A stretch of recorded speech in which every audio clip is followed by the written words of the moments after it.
This channel is for entertainment purpose. We do not support any spiritual or superstitious activity.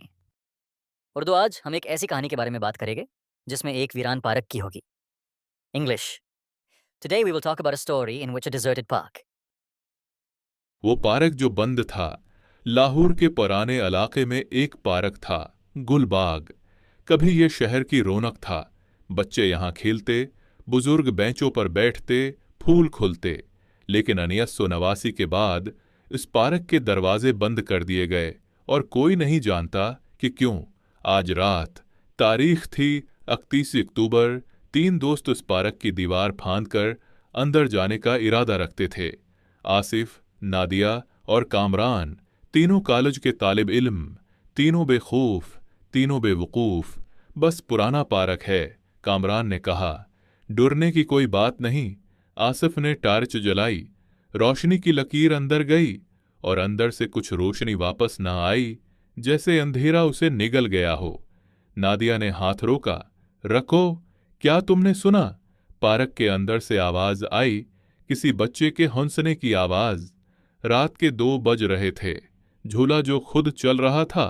दीवार फांदकर अंदर आने के बाद पहली चीज जो नजर आई वो था झूला. लोहे का पुराना झूला, जंग आलूद, लेकिन आहिस्ता आहिस्ता, बिल्कुल आहिस्ता आगे पीछे हो रहा था. हुआ नहीं थी, शायद हुआ से, कामरान ने कहा. लेकिन उसकी आवाज अधूरी रह गई क्योंकि दरख्तों का एक पता भी नहीं हल रहा था. आसिफ ने झूले के करीब जाकर टारच मारी. झूले की नशस्त पर एक छोटे बच्चे के कदमों के निशान थे, ताजा, गीले, जैसे अभी अभी कोई बैठकर उठा हो. नादिया ने ऊपर देखा. पार्क के बड़े दरख्त की डाल पर एक बच्चा बैठा था, सफेद कपड़ों में, टांगें लटकाए, और वो उन्हें देखकर मुस्कुरा रहा था. नादिया ने आंखें झपकाएं. डाल खाली थी. तस्वीर का राज कामरान ने मोबाइल निकालकर पार्क की तस्वीर खींची, यादगार के लिए. जब उसने तस्वीर देखी तो उसका रंग उड़ गया.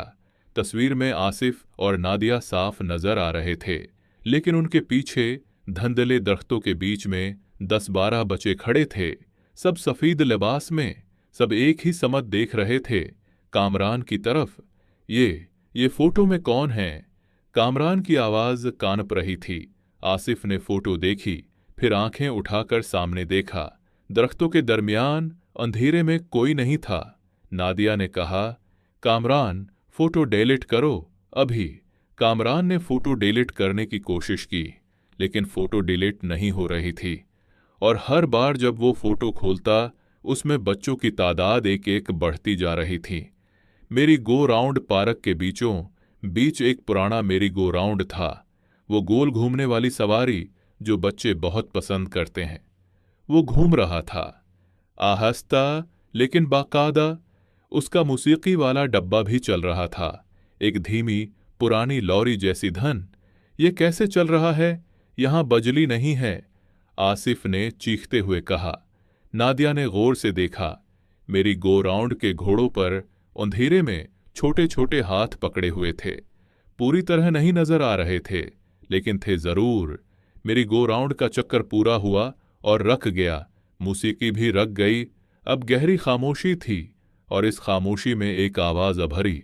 अब तुम लोग सवारी करोगे? किसी बच्चे की आवाज, बिल्कुल पास से. धंध का पर्दा. तीनों वापस जाना चाहते थे, लेकिन जब वो मुड़े तो दीवार नजर नहीं आ रही थी. एक घनी सफेद धुंध पार्क में फैल गई थी, अचानक, बगैर किसी वजह के. उतनी घनी के 2 कदम आगे कुछ भी नजर नहीं आता था.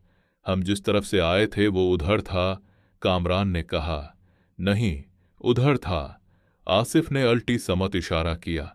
वो धंध में चलते रहे 5 मिनट, 10 मिनट, लेकिन हर बार वो वापस मेरी गो राउंड के सामने आ जाते, जैसे पार्क उन्हें बाहर नहीं जाने दे रहा.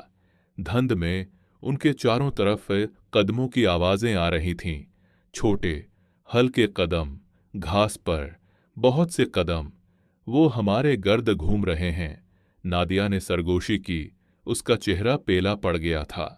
पुराना बींच धुंध में भटकते हुए उन्हें एक पुराना बींच मिला, लकड़ी का, सुड़ा हुआ, लेकिन उस पर एक अखबार रखा हुआ था, ताज़ा. आसिफ ने उठाकर देखा। तारीख थी 15 सितंबर 1989, आज से 35 साल पहले का अखबार। लेकिन उसकी सियाही अभी ताज़ा थी, कागज़ अभी नरम था। सफ़ा अव्वल पर खबर थी, गलबाग पार्क में सानहा, 7 बच्चे लापता, पार्क फौरी तौर पर बंद। आसिफ ने आगे पढ़ा। उतला के मुताबिक 7 बच्चे जो शाम को पार्क में खेल रहे थे, रात को घर नहीं लौटे। पुलिस को सिर्फ उनके जूते मिले मेरी गो राउंड के पास। उनकी लाशें आज तक नहीं मिले। कामरान का हाथ कांप गया। तीनों को अब समझ आई, वो बच्चे कभी गए नहीं थे। आंख से आंख नादिया ने धंध में एक साया देखा, बिल्कुल सामने, 5 कदम की दूरी पर, छोटा सा, बच्चे के कद का। उसने टारच उठाई और रोशनी डाली। एक लड़का, कोई 7-8 साल का, सफेद कमीज, सफेद शलवार, नंगे पांव, आंखें बिल्कुल सियाह, सफेदी भी नहीं। वो हाथ आगे बढ़ाए खड़ा था, जैसे मुसाफिहा करना चाहता हो। मेरे साथ खेलोगे? उसने कहा। आवाज बिल्कुल मामूल की थी, लेकिन होंठ नहीं हल रहे थे। नादिया ने पीछे कदम लिया और ठोकर खाकर गिर गई। जब उसने सिर उठाया, लड़का गायब था, लेकिन उसके बिल्कुल सामने जमीन पर 7 जोड़े छोटे जूते रखे हुए थे। एक कितार में साफ जिथरे, जैसे अभी अभी उतारे गए हों। भागना। आसिफ ने नादिया को उठाया और कामरान का हाथ पकड़कर चलाया। भागो। वो तीनों धंध में इंधाधिंध भागने लगे, दरख्तों से टकराते, गिरते, उठते। पीछे से आवाजें आ रही थीं, बच्चों की हंसी, खुलखलाहट, जैसे उन्हें ये खेल बहुत पसंद आ रहा हो। कामरान का पांव किसी जड़ से उलझा और वो गिर गया। जब वो उठने लगा तो उसके दोनों तरफ 2 छोटे हाथ थे, जमीन पर टेके हुए, उसकी तरफ बढ़ते हुए। कामरान ने चीख मारी और उछलकर उठा और भागा। अचानक धंध फटी, सामने दीवार नजर आई। वहां, दीवार वहां है। नादिया ने चलाया। तीनों दीवार की तरफ भागे और पीछे से आवाज आई, उस बार ठंडी और संजीदा, जाओ, लेकिन वापस आना, हम इंतजार करेंगे। सुबह की रोशनी, मगर वो तीनों दीवार फांद कर बाहर निकले। पांव कांप रहे थे, सांस खड़ी हुई थी, आंखों में आंसू थे। सुबह हो रही थी, पहली रोशनी आसमान पर फैल रही थी। कामरान ने पलटकर पार्क की दीवार देखी। दीवार के ऊपर एक कितार में 7 बच्चे खड़े थे, हाथ हिला रहे थे, खामोशी से। फिर रोशनी तेज हुई और वो गायब हो गए। हफ्ते बाद आसिफ बीमार पड़ गया।